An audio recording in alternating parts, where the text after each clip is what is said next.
प्रत्येक आमदार आपापल्या मतदारसंघात कामाला लागले असून इच्छुक असलेले मोर्चे बांधणी करायला लागले आहेत. काँग्रेसने तर उमेदवारांना तयारीला लागा असे सांगितले आहे आणि त्यानुसार सगळीकडे आता तयारी सुरू आहे. पण वरळीचे आमदार आणि शिवसेनेचे युवराज आदित्य ठाकरे यांची मात्र अद्याप कोणतीही तयारी दिसून येत नाहीये. विशेष म्हणजे वरळीत ते अजिबात अजून फिरताना दिसले नाहीयेत. त्यामुळे ते वरळीतून लढणार की अन्य कुठून याबाबत राजकीय वर्तुळात उलटसुलट अंदाज व्यक्त केले जात आहे. आदित्य ठाकरे यांचा पुढचा प्लॅन काय असणार आहे तेच सांगणारा हा व्हिडिओ आहे. नमस्कार, मी किशोरी घायवट आणि आपण पाहताय टाइम महाराष्ट्र.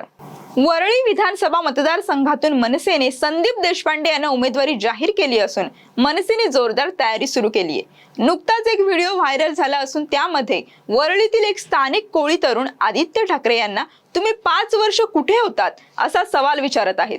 वरळीमध्ये गेल्या 5 वर्षात घडलेल्या घडामोडींमध्ये आदित्य ठाकरे स्थानिक आमदार म्हणून कधीच वरळीकरांच्या सुखदुःखात उभे राहिले नाहीत अशी नाराजी व्यक्त करणारा हा व्हिडिओ आहे.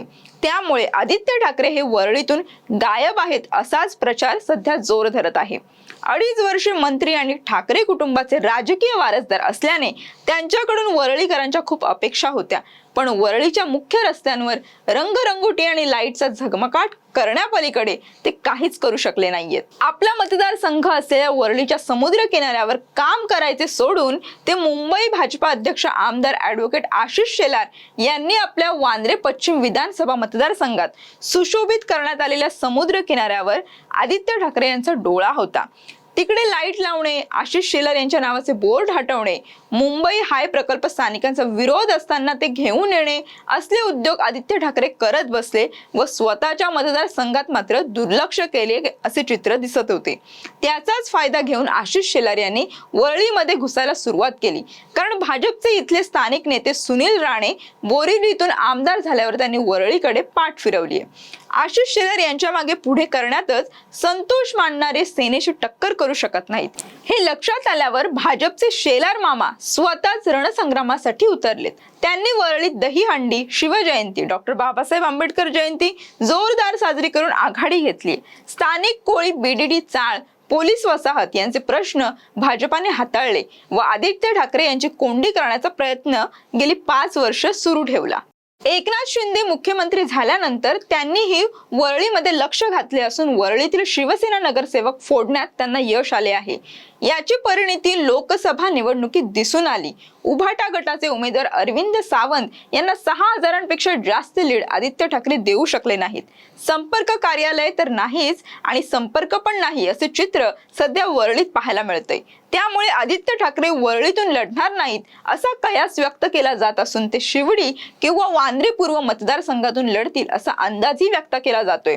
शेवडीमध्ये अजय चौधरींबद्दल असलेली प्रचंड नाराजी आणि मनसेच्या बाळा नांदगावकरांचे कडवे आव्हान यामुळे आदित्य ठाकरे हे विस्तवाशी खेळ करणार नाहीत. वरळीतील सचिन अहिर आणि सुनील शिंदे हे विधान परिषदेत आहेत.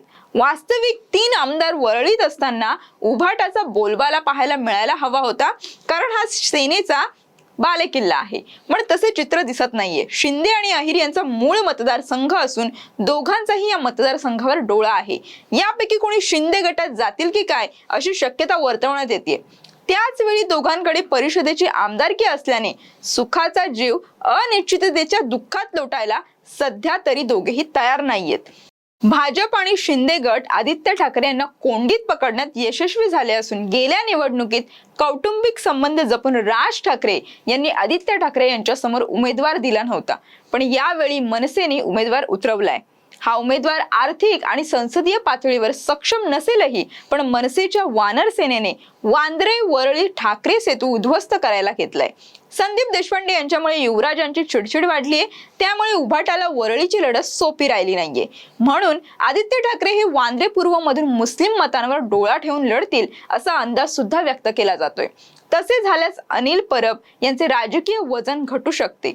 युवराजांचे चाणक्य तुरुंगात असल्याने उद्धव ठाकरे यांचे राजकीय चाणक्य छोट्या ठाकरेंना आपल्या कलाकारीने कुठे फिरवतात याकडे आता सगळ्यांचे नजरा लागल्या आहेत. नेमकं येणाऱ्या विधानसभा निवडणुकीत काय घडतंय आणि आदित्य ठाकरे कोणत्या मतदारसंघातून लढतील हे पाहणं आता महत्त्वाचं ठरणार आहे.